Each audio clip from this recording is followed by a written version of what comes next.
Last 5 seconds. Yes. Ready. Start. Sir, there is a basic problem of human resources in our country. There is a class, the poor class, which is deprived of basic amenities. They face serious problems in education and medical sector. In our country, 27% children are suffering from malnutrition. Our country has not progressed at the required rate in the field of education.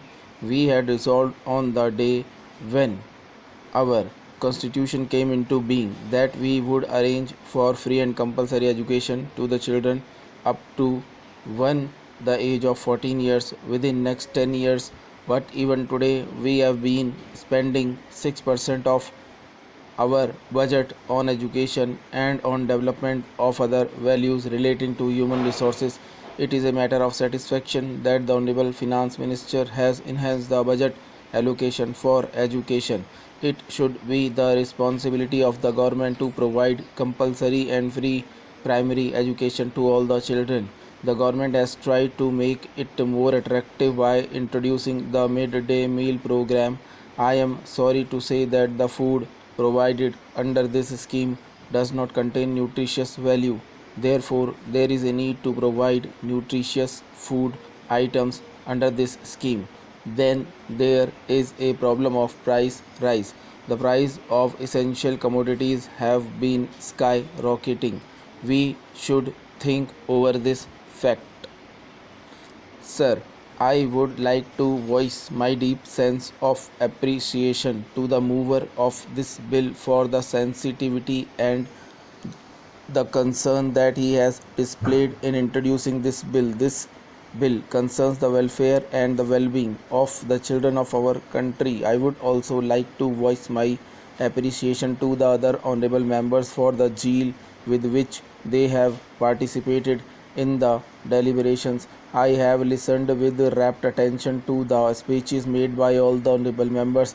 This bill talks about insertion of a new article the in the Constitution. The proposed amendment says that the state shall endeavor to provide free nutritious food to those children who are being provided free and compulsory education by the state. Sir, before we discuss about the necessity and desirability of introducing such a bill, I would like to dwell briefly on the genesis of this. Let us first talk about the present day status of the midday meals scheme that is presently in existence in many of our schools. I would like to bring to your notice and through you to the notice of the other honorable members of the house that the idea of introducing a midday meals scheme was mooted by our prime minister at the time when he was the finance minister of the country.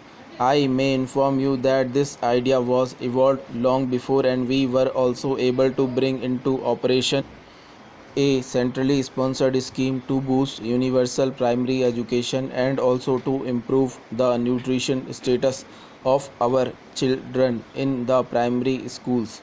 The point that I would like to make here is that if we really intend to bring in welfare schemes and programs for the targeted sections of the society like the scheduled caste and scheduled tribes, women and children, we can do it independent of the fact whether or not they are enabling guidelines in the constitution. Sir, given the political will and the financial viability, any government at any point of time is free to introduce welfare measures for any targeted sections of the society. Sir, I must also say that a lot is being done in our country to tackle the problem of unemployment. This has become possible due to the positive efforts that are being taken by the government, but I am sorry to say that the dimensions of unemployment are still alarming. I must concede that even if we look at the various centrally sponsored schemes, we find that there is a generation of employment to a considerable extent. There has been a tremendous activity on the part of the government to tackle this menace of unemployment. I wish to inform you that the dimension of this problem is not just confined to only one aspect. We have got the problem of partially unemployed or seasonally employed. This is true especially in the case of agriculture. In the agriculture sector, people are generally employed for a few months in a year during the season. They remain unemployed for almost half of the year. During the period when they are unemployed, they tend to move towards cities in search of employment. They do not find themselves comfortable on reaching the cities. They do not get adjusted to the city lifestyle. They start feeling helpless. After some time, they try to get back to their villages for their livelihood. The government must do something. Stop.